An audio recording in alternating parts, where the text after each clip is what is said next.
자, 우리가 계속해서 느헤미야서를 살펴보고 있습니다. 느헤미야 백성들이 성벽을 재건하고 와서 수문학 광장에 모였죠. 7장에. 그래서 말씀을 타고 들어오시는 뭘 마셨어요?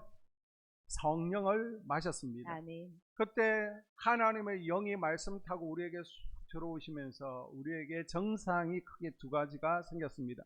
첫째, 뭐가 생겼어요? 주나미스, 힘이 생겼습니다. 아멘. 모이는 힘, 모이기를 사모하는 힘이 생겼고요. 아멘. 그 다음 어떠한 상황과 환경 가운데서도 찬양할 수 있는 바라크, 찬양의 힘이 생겼습니다. 아멘. 그리고 말씀을 지켜낼 수 있는 힘. 그동안 죄의 중력이 나를 자꾸만 끌어당겨서 말씀대로 살지 못했는데 이제 저 하늘나라 법대로 살 수 있는 힘이 생겼습니다. 아멘. 그리고 두 번째 정상이 뭐였어요? 회개를 하게 되었습니다. 아멘. 이제는 말씀의 거울에 나 자신을 비추어서 나에게 있는 작은 죄라도 하나하나 토해내게 되죠. 그래서 내가 하나님을 떠나 있었습니다. 잘못된 만남을 가졌습니다. 믿음을 깎아먹게 하는 만남들을 정리해 가기 시작했죠. 아멘. 그리고 최선을 다해서 내가 일한 후에 우리 삶에 대해서 걱정, 염려, 불안해하지 않고요. 하나님 앞에 나와 예배하면서 진짜 안식을 누리는 삶으로 회복되어졌습니다. 아멘. 뿐만 아니라 물질의 우선순위를 이제 내 중심이 아니라 성전이 활주로 되는 기능을 할 수 있도록 또 물질의 우선순위를 회복하게 되었습니다. 아멘. 그리고 우리 자녀들에게는 더 이상 부모와 조상의 죄의 영향력을 물려주지 않아야 되겠다. 죄의 패턴을 끊어내려고 했죠. 자, 이렇게 성령께서 임하시면 개인적인 영적 변화와 부흥의 역사가 시작되어집니다. 아멘. 부흥은요, 뭐예요? 하나님의 영이 우리 안에 들어오셔서 충만하게 거하심으로 우리를 다스리시고요, 나로 하여금 변화시키시고 새롭게 하시는 사건이 부흥이다 라고 말씀드렸습니다. 아멘. 그런데 하나님께서는 우리 개인의 심령 가운데 들어오셔서 우리를 변화시키시고 부흥시키는 것으로 부흥의 역사를 끝내지를 않습니다. 자, 개인의 변화, 개인의 부흥의 역사가 이제는 다른 사람들에게로 공동체로 연결되도록 하시는 분이 하나님이세요. 아멘. 그래서 가장 작은 공동체인 가정 공동체도요, 아빠 한 명이 은혜 받았습니다. 그런데요, 가정이 변화로 이어지더라는 겁니다. 아멘. 개인의 은혜와 부흥의 은혜가요, 공동체 안으로 스며들어오게 되어 있습니다. 그래서 하나님은 항상 일하실 때 먼저 개인을 변화시키고 개인을 변화시켰던 그 은혜가 이제는 그 옆에 있는 다른 사람에게로, 또 다른 사람에게로 점점 부흥의 불씨가 옮겨 붙게 하죠. 요한 웨슬리는 한 사람이 은혜를 받고 부흥을 경험하니까 영국 전체가 변화되어지고요, 또 조나단 에드워즈나 찰스 피니라는 사람이 은혜를 받고 부흥을 경험하니까 미국 땅에, 한국 땅에 부흥이 임하더라는 것입니다. 아멘. 그래서 오늘 느헤미야서 11장을 쭉 묵상하면서요, 여러분이 설교 준비하시면 어떻게 하시겠어요? 사람 이름만 나와서 설교 준비하기가 쉽지 않습니다. 그래서 묵상하면서 1, 2절 말씀을 통해서 사람들 이름이 쭉 나오는데, 이 가운데 예루살렘 공동체를 부흥시켰다, 아름다운 신앙 공동체를 회복했던 사람들의 이름이 쭉 나오거든요. 이걸 통해서 함께 은혜를 나누기를 원합니다. 아멘. 자, 문제가 있습니다. 느헤미야에게요, 한 가지 고민이 있었습니다. 그게 뭐냐 그러면 7장 4절에 나오고 있는데, 그 성읍은 광대하고 그 주민은 적으며 가옥은 미처 건축하지 못하였음이니라. 아멘. 자, 성은 크게 지어놨습니다. 근데 성 안에 사람이 없는 거예요. 그게 지금 걱정이고 고민이었습니다. 근데 현실이 된 겁니다. 왜 이렇게 크게 지었습니까? 성경 말씀을 보니까 예루살렘 성 내에 사람들이 오고 가고 아이들도 빼곡하게 있을 것이다. 세계국처 각국에서 하나님의 성전에 예배하러 올 것이다. 그 말씀, 예언의 말씀을 믿고요, 느헤미야가 6km 지름으로 아주 크게 만들어 놨습니다. 그런데 지금 성 안에는요, 살 사람들이 없는 거예요. 왜? 집이 없습니다. 생계를 유지하거나 경제활동을 할 수 없습니다. 뿐만 아니라 저 위쪽으로는 사마리아 총독 산발랏이 있고요, 저 옆으로는 암몬 총독 도비아가 느헤미야만 없어봐라 그러면 아주 득달같이 달려들어서 예루살렘 성을 공격하려고 준비하고 있습니다. 페르시아 왕이요 느헤미야를 소환을 하면 느헤미야가 자리를 비우잖아요. 그러면 성을 뺏으려고 하는 겁니다. 성만 뺏으면 이기는 거니까. 그러다 보니까 안보상 정치적으로 너무 위험한 겁니다. 자기만 의사 오는 게 아니라 지금 식솔들, 가족들, 부모를 데리고 와야 되잖아요. 그러다가 대적이 침입하면 제일 먼저 성 안에 있는 사람들이 죽는 거예요. 그러니까 그 누구도 성 안에 들어와서 살려고 하지를 않습니다. 이게 느헤미야의 고민이었고 한숨이었습니다. 그런데 갑자기 11장에 보게 되면요, 12장까지 전체 이름이 쫙 나오고 있습니다. 이게 뭡니까? 성 안에 들어와 살기로 결단한 사람들의 이름입니다. 갑자기 성이 비어 있는데요, 들어오려고 주저주저 하고 있는데 제가 섬기겠습니다, 제가 살겠습니다, 제가 이사하겠습니다. 사람들이 모여들기를 시작해요. 아멘. 이게 뭐냐면요, 개인의 부흥이 오니까 하나님의 공동체 함께 부흥이 오는 것입니다. 아멘. 그래서 부흥이 이제는 개인에서 공동체 전체로 옮겨지고요, 예루살렘 전체에 부흥이 임하게 됩니다. 자, 그렇다면 아직 생계가 보장되지 않잖아요. 위험이 도사리는 예루살렘 성 안에 하나님의 백성들이 들어와서 활기를 띠고요, 부흥하게 되는데, 자, 어떤 원리에 따라서 이 예루살렘 공동체가 회복되었는가? 세 가지를 말씀드립니다. 첫 번째는요, 지도자들이 본을 보이는 신앙을 통해서 공동체의 부흥이 임하게 됩니다. 아멘. 자, 우리가 느헤미야 3장에서 무너진 공동체를 세우는 두 가지 원리를 살펴보았습니다. 자, 무너진 공동체를 회복하기 위해서는 뭐가 필요했어요? 하나님께서 원하시는 건강하고 행복한 공동체를 세워가기 위해서는 제일 먼저 양문을 회복했었죠. 예배가 회복되어져야 무너진 공동체가 회복되는 줄로 믿습니다. 아멘. 두 번째, 공동체를 세워가려고 하면 누군가가 희생해야 돼요. 누군가가 헌신해야 되는 것입니다. 아멘. 자, 공동체를 세우는 원리나 공동체의 부흥이 임하는 원리나 비슷한 맥락이죠. 지금 생계와 목숨이 보장되어 있지 않은 예루살렘 성 안에 들어와서 제가 예루살렘을 부흥시키겠습니다, 우리가 여기서 살겠습니다 라고 결단한 첫 번째 그룹이 누구라는 겁니까? 바로 지도자들이라는 것이죠. 1절에 백성의 지도자들은 예루살렘에 거주하였고 그 남은 백성은 집이 뽑아 10분의 1은 거룩한 성 예루살렘에서 거주하게 하고 그 10분의 9는 다른 성읍에 거주하게 하였으며. 아멘. 아멘. 지금 위험해요. 안보가 걱정돼요. 희생해야 돼요.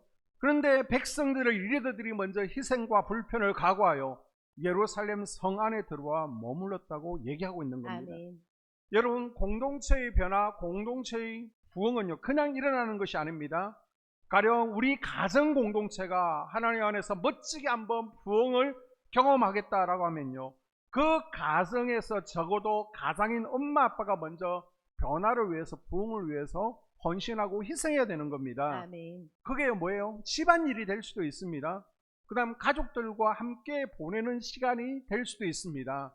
가정의 부흥은 하나님께서 도와주시고 하나님께서 대적들을 물리치고 평안케 해주셔야 되는데, 그것을 위해서 자녀들이 예배의 자리에 안 나오고 남편이 예배의 자리에 안 나오니까 내가 2배, 3배로 헌신하고 희생하는 겁니다. 그래서 아멘. 내가 예배라는 예배는 다 나와서 아멘. 내가 남편이 마셔야 될 성령의 물, 자녀들이 마셔야 될 성령의 물까지 다 마시면서 주님 앞에 도움을 구하는 것도 아멘. 될 수 있겠죠.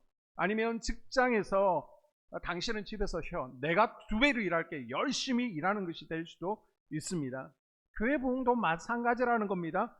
누군가의 모범, 헌신이 있어야만 부흥이 일어나는 겁니다. 아멘. 이게 하나님께서 정하신 영적 원리인 줄로 믿습니다. 아멘. 그래서 3장에 보게 되면요, 성벽을 재건할 때에 예배를 준비하고 성전을 돌봐야 돼, 신방하고 율법을 가르쳐야 될 대제사장과 제사장들은요, 성벽 재건에 참여하지 않아도 돼요. 열애입니다. 열애. 그런데 성벽을 재건할 때 제일 먼저 나와서 양문을 건축했던 이들이 누구였습니까? 대제사장과 제사장들이었습니다. 그러니까 백성들이 보고 지금 가뭄이 들었어요. 흉년 중입니다. 이사 와서 저 페르시아에서 이주해서 집도 짓지 못했어요. 내 집이 먼저 우선입니다. 그런데도 아니 대제사장과 제사장들이 저렇게 헌신하는데 우리도 헌신합시다. 더구와 지도자들만 빼놓고 다 나와서 기쁨으로 성벽 재건에 동참한 줄로 믿습니다. 아멘. 우리가 우리 삶을 통해서 본을 보여주지 않으면요, 우리의 모습을 누가 따라와요? 다음 세대가 그 발자취를 그대로 따라오는 것을 기억하십시오. 아멘. 우리 이제 수요일이나 금요일 기도해 드릴 때 보면 우리 유치부 아이들 기도 받는 거 보면요, 너무나 기특합니다. 기도 받을 때요, 손을 펴고요, 아주 진지하게 기도를 받습니다. 다른 교회에서는 볼 수 없는 특징입니다. 왜 그렇게 할까요?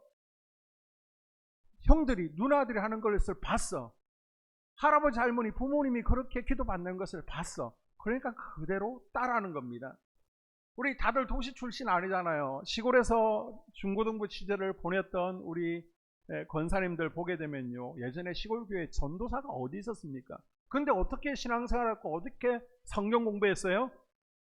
교회 오빠들, 누나들 하는 모습 보면서 신앙생활을 어떻게 해야 되는지 성경을 통해서, 말씀을 통해서 배운 게 아니라 그들을 보면서 그대로 따라했잖아요. 그래서 중요한 것은요, 우리 청년들은 학생들에게 좋은 모델, 본을 보여주는 겁니다. 어떻게 신앙생활을 해야 되는지, 우리 학생들은요, 우리 유치원부 아이들에게 어떻게 기도하고 예배 드려야 되는지, 예배에 성공하는 좋은 모습을 보여주는 겁니다. 공동체의 미래가 밝아지기 위해서는요, 반드시 그 공동체의 리더들이 본을 보여줘야 되는 겁니다. 아멘. 자, 느헤미야 3장을 보니까요, 성벽을 짓는데 예루살렘 공동체를 위해서 헌신했던 75명의 이름이 다 기록되어 있었죠. 어떻게 헌신했는지 다 일일이 적어놨는데, 어떤 이들은 성벽 담당 구역이 나는 2m야, 우리 집은. 그런데 4m를 담당했다. 다 적혀 있습니다. 그리고 골짜기 어려운 부분은 누가 담당했는지, 누가 문고리를 헌신했는지, 문짝을 저희가 헌신하겠습니다. 그래서 누가 문짝을 달았는지, 누가 냄새나는 어렵고 힘든 부분, 다들 기피하는 곳에서 헌신했는지 다 기록해 놓았습니다. 인간적인 눈으로 볼 때는 굳이 성경에 이런 것까지 전 세계 사람들이 2000년이 지나도 2500년이 지나도 다 읽는데 이 이름을 기록해 놓아야 되느냐, 개인 프라이버시 같고 별로 중요하지 않을 것 같은 것까지 왜 상세하게 기록해 놓았다고요? 모범을 보인 헌신자들 하나님께서 아나바이노 다 상달하시고 기억하고 계시다는 것입니다. 아멘. 저는 우리 한수만교회 굉장히 은혜스러운 교회라고 생각합니다. 어느 교회나 이제 사회를 따라서 각 조직을 만들잖아요. 그래서 예배부도 있고 뭐 봉사부도 있고 관리부도 있는데요, 대체적으로 정통적인 교회들은 각 부가 있지만은 유명무실합니다. 이름만 부가 있고요, 사실은 일들은 다 목회자가 하는 겁니다. 그런데 우리 교회를 보게 되면 각 부서가 있으면 이를 누구예요? 각 부장님들, 각 팀장님들 중심으로 개개인이 본인들이 알아서 자기 역할을 잘 감당하고 있다는 것이 우리 한소망교회의 자랑인 줄로 믿습니다. 아멘. 여러분, 교회 성장은요, 민물과 같은 겁니다. 우리가 잘 준비되어지면 사도행전에 보게 되면 날마다 모이는 숫자를 더하게 하시더라. 아멘. 지금은 왜 몰려들지 않지라고 느낄 수 있지만은 어느 순간 바닷물이 멈췄다가 한순간에 밀물이 밀려드는 것처럼 우리가 돌보고 섬겨야 될 영혼들을 하나님께서 밀물처럼 밀려들게 하실 줄로 믿습니다. 아멘. 자, 두 번째 공동체의 부흥을 가져오는 신앙은 어떤 신앙인가 봤더니요, 하나님의 섭리를 믿는 신앙이 필요하다는 것입니다. 아멘. 자, 1절 말씀 다시 한번 볼까요? 백성의 지도자들은 예루살렘에 거주하였고 그 남은 백성은 제비 뽑아 10분의 1은 거룩한 성 예루살렘에서 거주하게 하고 그 10분의 9는 다른 성읍에 거주하게 하였으며. 아멘. 자, 예루살렘에 들어와 살려고 하지 않습니다. 그랬더니 먼저 지도자들이 저희가 들어와서 모범을 보이겠습니다. 지도자들이 들어왔습니다. 택도 없습니다. 그러니까 어떻게 해요? 이제는 제비 뽑자라고 해서 제비를 뽑는 겁니다. 그래서 10분의 1을 제비 뽑아서 억지로 성내에 거주하게 합니다. 자, 제비 뽑히는 거예요. 10명 중에 1명 뽑히면 지금 화면에 보이는 대로 성내에 들어와서 살아야 되는 겁니다. 내 의지와는 상관없습니다. 내가 여리고에 살았다, 사마리아에 살았다, 저 좋은 평지에 살았다, 물 좋은 곳에 살았다, 그냥 해발 높은 800m 고지에 있는 예루살렘으로 이사와서 살아야 되는 겁니다. 그리고 나머지 10분의 9는 자기가 원하는 자기 부모, 선조가 있는 그곳에 살 수 있는 겁니다. 여러분, 제비 뽑는 것과 하나님의 섭리를 믿는 신앙은 이거 무슨 관계가 있다는 겁니까? 자, 지금 말고요. 지금은 성경이 기준되어지고 그렇지만 성경에서는 하나님 뜻을 우리가 어떻게 아냐? 제비뽑기를 통해서 아는 겁니다. 그래서 제비뽑기는 영적인 의미가 있는데요. 자, 잠언 16장 33절에 보게 되면 제비는 사람이 뽑으나 모든 일을 작정하기는 여호와께 있느니라. 아멘. 아멘. 제비 뽑는 것은 누구라고요? 사람. 제비 뽑기 속에 누구의 생각이 있다고요? 하나님의 생각. 아멘. 자, 보게 되면 작정하기는, 이 작정이라는 말은 계획, 결성, 의도, 생각이라는 뜻입니다. 그러니까 지금 제비 뽑기는 내가 하지만, 인간이 하지만 그 속에 누구의 계획하심이 있다고요? 하나님의 생각, 의도가 있다는 겁니다. 아멘. 자, 가나안 땅에 도착했던 이스라엘 백성들의 가나안 땅은요, 젖과 꿀이 흐르는 복지라고 그랬습니다. 가나안 복지라고 그러죠. 가나안 땅에 도착해서 12지파가 땅을 나눌 때 어떻게 나눕니까? 야, 찬물도 위아래가 있어. 장자순이야. 그래서 로벤 지파부터 좋은 땅 고르고 평약으로 그렇게 하는 거 아닙니다. 아니면 싸움을 해서 싸움에 능하고 얼마나 40번 우리가 가나안 땅에 들어올 때까지 전쟁에서 누가 가장 큰 공을 세웠는지 아니면 평점이 누가 가장 좋은지에 따라서 땅을 구한 것도 아닙니다. 그냥 제비 뽑는 겁니다. 제비를 뽑았는데 어떤 지파는요, 비옥한 땅, 저 샤론 평야, 이스라엘 평야, 아주 좋은 평야를 얻고요. 또 어떤 지파는 황무지를 얻는 겁니다. 그러니까 내가 대표예요, 지파. 그런데 딱 제비를 뽑았는데 저 유대 광야, 황무지예요. 그러면 우리 지파, 자녀, 후손 대대로 영원토록 그 황무지에서 살아야 되는 겁니다. 한번 생각해 봅시다. 자, 고기도요, 아주 부드러운 1등급 고기가 있고요, 질긴 2등급, 3등급 고기가 있잖아요. 땅도요, 1등급 땅이 있고 2등급, 3등급 땅이 있습니다. 1등급 땅은 어떤 땅일까요? 씨를 막 뿌리려고 가져갑니다. 그런데 막 넘쳐서 줄줄줄 흘리고 그냥 갔습니다. 그랬더니 이제는 추수철이 되었는데 내가 심지도 않았어요. 그런데 내가 씨를 흘렸던 그곳에 곡식들이 풍성하게 나 있는 땅이 1등급 땅이겠죠. 2등급 땅은요, 돌을 조금 곤란했습니다. 그리고 걸음을 했더니 아주 풍성하게 30배, 60배, 100배의 열매를 거두면 2등급 땅입니다. 성경에는 안 나와요. 제가 그냥 정해보는 겁니다. 자, 그러면 상등급 땅은요, 힘들게 개간을 해야 곡식이 나오는 땅입니다. 4등급 땅은요, 아무리 개간해도 곡식이 나지 않는 땅입니다. 그리고 5등급 땅은요, 저 사막, 유대 광야, 황무지 땅입니다. 하나님께서 지금 우리 지파한테 죽은 땅이 황무지입니다. 그러면 우리는 어떻게 해요? 막 낙심하고 좌절되잖아요. 여러분, 하나님이 왜 제비 뽑기를 하라고 그랬습니까? 네가 제비 뽑아서 선택한 그 땅이 비록 사막과 같은 황무지라고 할지라도 그곳은 가나안 복지야. 아멘. 누가 뽑았어요? 내가 제비 뽑은 것 같지만은 사실 하나님께서 정해 주셨다는 겁니다. 아멘. 여러분, 성경에서 제비 뽑기가 무엇입니까? 우리 인간의 생각이나 바람, 계획, 어떤 의도가 섞이지 않고 오직 누구의 의도하심만 있다는 겁니까? 하나님의 생각과 의도하심만 있는 것이 제비 뽑기입니다. 아멘.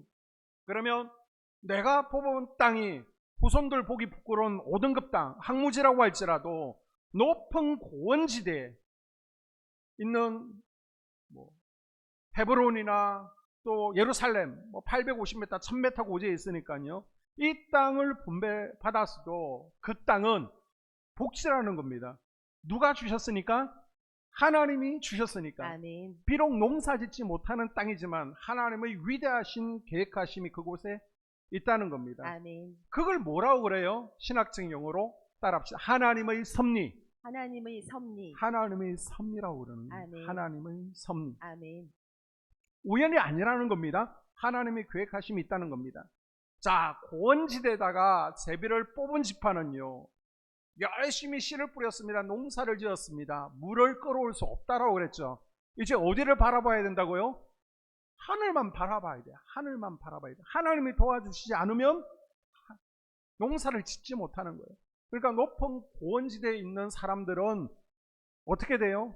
더 기도하게 되는 거예요. 더 아멘. 하나님을 의지하게 되는 겁니다. 아멘. 그래서 하나님만 바라보고 살 수 있도록 하나님께서 고원지대에 오게 하시고, 아멘. 그러니까 예루살렘이 어떻게 돼요? 성전이 세워지잖아요. 하나님을 예배하는 높은 지대가 되고요. 아멘. 헤브론이 신앙의 족속들이 다 묻혀있는 영적인 땅이 되잖아요. 아멘. 그러면 강가 근처에 준 지파는 뭐예요? 물이 많으니까 마음껏 농사짓고 곡식이 차고 넘치죠. 그러니까 다른 지파에게 곡식을 나눠줄 수 있는 겁니다. 아멘. 물을 다른 지파에게 나눠줄 수 있는 거예요. 아멘. 하나님께서는 그 지파들에게 너네들에게 많은 재능 줬잖아, 많은 은사 줬잖아, 더 열심히 많이 하라는 겁니다. 아멘. 그래서 다른 지파들을 섬기는 지파가 되라는 겁니다. 아멘. 5등급 황무지 땅은요, 내가 선택한 게 아니야. 재능 없는 거 뭐 내가 선택한 겁니까? 아니잖아요. 하나님이 줬어요. 그런데 그게 황무지라고 할지라도 그 황무지 같은 저주 같은 상황 속에서도 뭐가 있다고요? 하나님의 섭리하신, 아멘. 하나님이 뜻이 있는 줄로 믿습니다. 아멘. 한번 성경을 볼까요? 사도행전 16장 잘 아는 내용으로 예를 들겠습니다. 16장 6절 7절에 보게 되면 성령이 아시아에서 말씀을 전하지 못하게 하시거늘 그들이 부르기아와 갈라리아 땅으로 다녀가 무시아 앞에 이르러 비두니아로 가고자 애쓸 때 예수의 영이 허락지 아니하시는지라. 아멘. 아멘. 자, 16장에 보니까 바울이 이제 나는 아시아직으로 선교해야 되겠다. 저 중국까지 인도까지 선교해야 되겠다. 그런데 성령께서 아니래요. 전도 가겠다는데 성령께서 가지 말래요. 그러면서 어디로 가라고 그래요? 유럽으로 가라고 합니다. 자, 그래서 성령께 순종해서 온 첫 번째 유럽의 도시가 빌립보 성이었습니다. 전도하려고 그러니까 한 귀신 들린 아이가 막 방해를 하네요. 그래서 점치는 귀신을 쫓아냈습니다. 그런데 유럽에 와서 첫째 날 잡혀버렸습니다. 다음 날이면 죽게 되었어요. 감옥에 갇혔습니다. 지금 유럽이라는 제비를 뽑았는데 황무지였습니다. 저주받은 상이었습니다. 그런데 그런 상을 하나님께서 왜 줬어요? 유럽 지역에 선교할 수 있는 첫 번째 교회가 필요해요. 그 교회를 누가 세워야 된다는 겁니까? 바울이 세워야 되고 그것이 빌립보여야 된다는 겁니다. 아멘. 바울이 선교를 하게 되는데 나중에 감옥에 가잖아요. 그럼 후원할 교회가 필요해요. 감옥에 숙식을 넣고 끝까지 지원해야 될 선교센터가 될 수 있는 교회가 필요해. 하나님께서는 어떤 교회를 작정하셨던 거예요? 빌립보 교회를 작정하셨던 겁니다. 아멘. 하나님께서는 많은 성경의 귀한 말씀들을 써야 되는데 그 교회를 어떤 교회? 바로 빌립보 교회를 선택하셨던 것입니다. 아멘. 하나님은요, 눈앞이 아니라 저 멀리까지 바라보시고요. 아멘. 빌립보 교회를 바울을 통해서 준비하셨던 것입니다. 아멘. 바울이 빌립보 감옥에 갇힌 상황은요, 황무지 같은 겁니다. 제비를 잘못 뽑은 것 같아요. 내가 일을 뽑은 겁니다. 일을. 그런데 하나님의 생각, 하나님의 계획, 그분의 뜻이 담겨져 있었습니다. 아멘. 우리는 이것을 신학적 용어로 하나님의 섭리라고 하는 것입니다. 아멘. 이것을 믿지 못하면 왜 하나님께서 우리 가정 가운데 내가 그렇게 기도했는데 황무지 같은 환경을 주셨습니까? 불평하게 되는 겁니다. 우리가 1월, 2월 달은 특별히 자녀들을 위해서 기도하는 달이잖아요. 자녀들의 진급을 위해서, 성진을 위해서, 또 우리 학생들을 두고 있는 부모님들은 자녀들의 학교 배정을 위해서, 또 좋은 반, 좋은 담임 선생님을 만나도록 제일 많이 기도했을 겁니다. 특별히 이제 학교 배정에서는 집에서 가까운 거 아니면 자기 보통 학생들이 선호하는 학교에 가게 해달라고 기도를 많이 했을 겁니다. 그런데 드디어 날짜가 나왔네. 며칠이었어요? 2월 9일입니다. 딱 학교 배정표를 받았는데 내가 기도했던, 우리 부모님이 기도했던 학교가 아니야. 5등급 황무지 같은 학교가 딱 당첨이 되었습니다. 그러나 그 가운데 하나님의 섭리가 있음을 믿으셔야 됩니다. 아멘. 지금은 속상해서 펑펑 울어요. 하나님께서 왜 나만 이러시냐. 그러나 지나고 나서 보면 야, 하나님의 섭리가 바로 이거였구나. 아멘. 오, 하나님 감사합니다. 아멘. 분명 고백하게 될 줄로 믿습니다. 아멘. 하나님께서 왜 우리 가정에 이런 황무지 같은 사건이 일어나게 하십니까? 하나님께서 제비 뽑아주신 거라고요. 아멘. 지금 상황과 저주같이 느껴지는 이 사건 속에서 하나님 뭐가 들어있다고요? 하나님의 생각, 하나님의 섭리. 이게 믿겨지지 않으면요, 왜 나에게만, 우리 가정에만 이런 일이 일어나지? 원망스럽고요, 자꾸만 저주스럽고요, 왜 하나님께서 나에게만 자꾸 이런 상황을 만들어 가시지? 낙심이 오는 겁니다. 이건 제비 뽑아주시는 하나님의 깊은 뜻, 계획하심을 믿지 못하는 이들에게 일어나는 갈등인 것을 기억하십시오. 아멘. 우리 하나님은요, 지금도 여전히 제비 뽑고 계십니다. 아멘. 내가 너를 10분의 1만 데려다가 예루살렘 성 안에 집어넣을 때 내가 너에게 뭐가 있다고요? 계획이 있다는 겁니다. 아멘. 내가 원치 않습니다. 내가 예루살렘 성에 들어가고 싶지 않아요. 그거 황무지예요.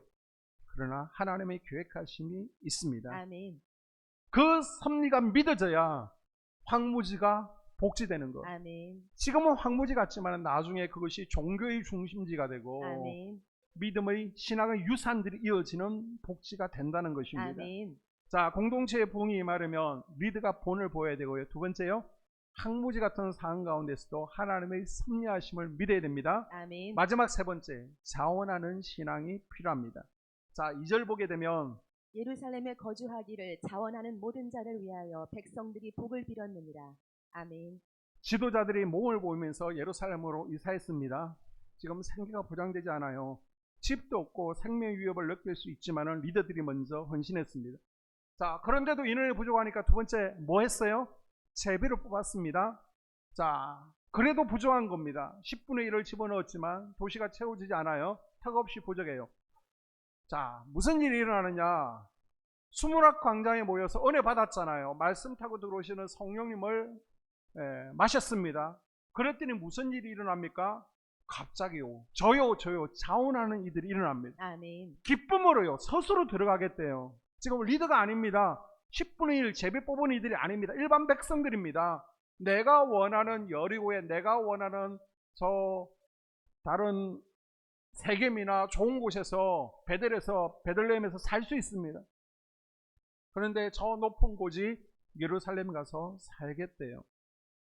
제가 불평과 희생을 감수하겠습니다. 사원해요. 우리 성도님들에게도 참 감사한 게요, 내가 나서지 않아도 되는데도 내가 임원이 아님에도 불구하고 헌신하는 분들이 계십니다. 내 개인 이익이 없어요. 그런데도 무슨 이익 때문에 들어가요? 공동체의 유익을 위해서, 하나님의 유익을 위해서. 자, 예루살렘에 들어간 이들이 그래서 쭉 명단이 나오고 있는데 이름을 쭉 읽다 보면요, 이상한 부분이 나오고 있습니다. 4절 이하에 보게 되면요, 시간 관계상 읽지 않겠습니다. 자, 4절에 보게 되면 쭉 유다 자손, 베냐민 지파가 들어갑니다.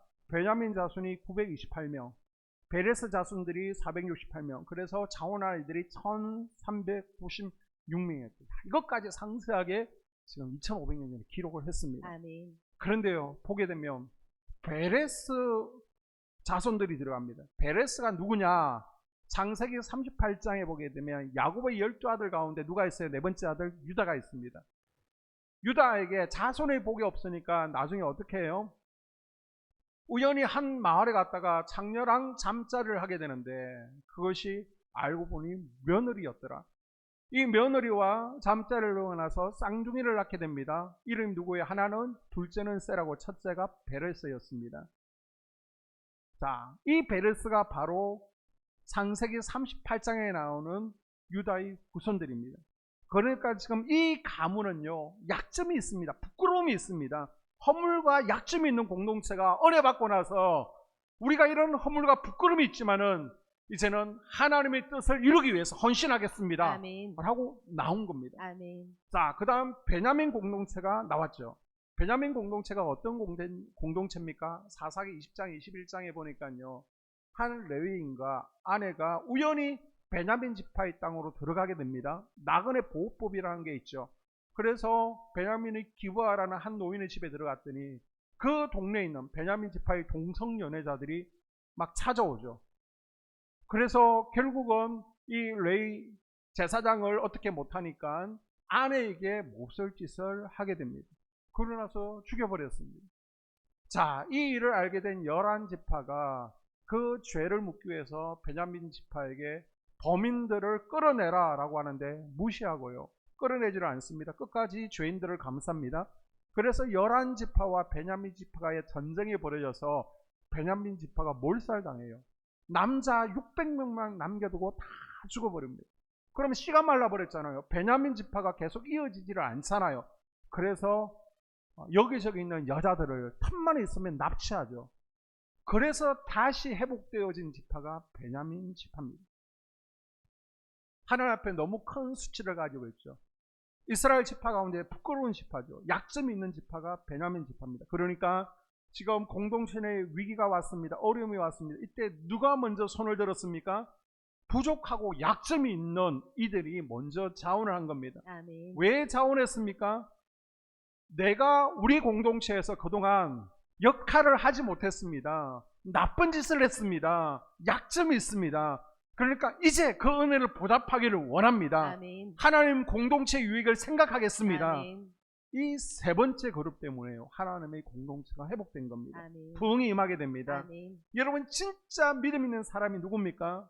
내 개인의 편안함, 행복만을 추구하는 것이 아니라 내가 정말 죄인인데 벌레만도 못한 죄인인데 매일 제 앞에 엎어지고 쓰러지고 연약한 자인데 하나님께서 나를 천국 시민 삼아 주시다니 하나님 아멘. 감사합니다. 아멘.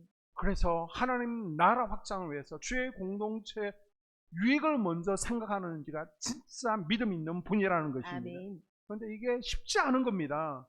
자, 예루살렘 성 안에 들어가면요 생명을 보장받지 못한다니까요. 저 산발라시, 저 도비아가 탐만 노리고 있다니까요. 생계의 안전을 보장받지를 못합니다. 나만 아니라 자식과 부모까지. 그런데도 그 안에 들어가는 이유가 무엇입니까?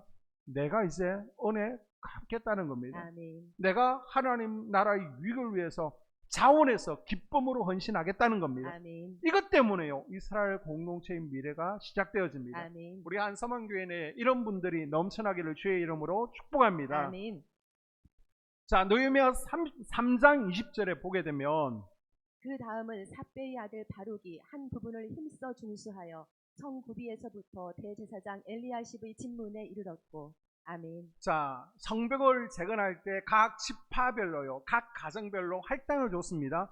2m씩 너희 집 건축에 5m 정도 높이 되는데 폭은 두께는 한 4m 정도 되겠죠. 그래서 2m 정도씩 돌을 쌓게 되는데 의무적으로 다 하게 되는 겁니다. 그런데요, 여기 보니까 한 사람은요 힘써 성을 쌓습니다. 다른 분들은 보게 되면 힘쓰라는 단어가 없어요. 그런데 이 가정은 힘써 쌓았대요. 그런데 원문을 보게 되니까 이 힘써가 뭐냐? 맹렬하다, 타오르다, 불타오르다라는 뜻을 가지고 있습니다. 그러니까 다른 지파들은 해야 되니까 의무적으로 하지만은 이 가정만큼은요 시켜서 억지로 하는 게 아니라 몸을 사리지 않고 자원해서 아멘. 기쁨으로 아멘. 헌신했다는 것입니다. 아멘. 토요일 날 성전에 나와서 화장실, 친교실, 사무실, 그리고 강단 일하시는 분들요, 우리 권사님들 누가 시켜서 합니까?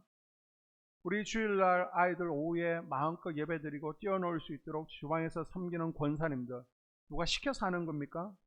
그냥 기쁜 마음으로 자원해서 하나님께서 나에게 베풀어 주신 은혜에 감사해서 베레스처럼 베냐민처럼 헌신하고 있는 줄로 믿습니다. 아멘. 우리 한소망 공동체가 부흥하려면 우리 집사님들, 권사님들 이게 필요한 것이 뭐라는 겁니까? 시켜서 하는 것이 아니라 제가 하겠습니다. 아멘. 제가 섬기겠습니다. 아멘. 자원하는 마음이 필요한 줄로 믿습니다. 아멘. 말씀을 정리하면요, 예수님께서 이렇게 기도하시죠. 이 잔을 내게서 옮기십시오. 이건 개인의 유익을 위한 것입니다. 그런데 주님께서 곧 이어 그 뒤에 뭐라고 기도합니까? 아버지의 뜻대로 되기를 원합니다. 아멘. 하나님께서 세우신 하나님 나라 공동체를 위해서 기꺼이 예수님께서는 자기 자신을 수치스러운 십자가 앞에 내어놓은 겁니다. 그랬더니 하나님 나라 공동체는요 죄인이 의인이 되는 엄청난 부흥의 역사가 일어나기 시작했습니다. 아멘. 여러분 지금 힘들고 어렵지만은 지금 황무지 같은 상황 가운데서도 하나님 공동체에 여러분 마음을 들여볼 수 있기를 바랍니다. 아멘. 내가 먼저 몸을 보이고 헌신해 보는 겁니다. 내가 먼저 기쁜 마음으로 자원해 보는 겁니다. 아멘. 하나님께서 내게 주신 은혜가 있잖아요. 성령을 마셨잖아요. 그 하나님을 사랑하는 마음을 내가 속한 우리 가정에, 직장에, 교회에 표현할 때 아멘. 여러분이 속한 가정과 직장과 교회 공동체가 아름답게 변화되어지고 부흥이 임하는 공동체가 될 줄로 믿습니다. 아멘. 함께 오늘 말씀 붙들고 기도하기를 원합니다.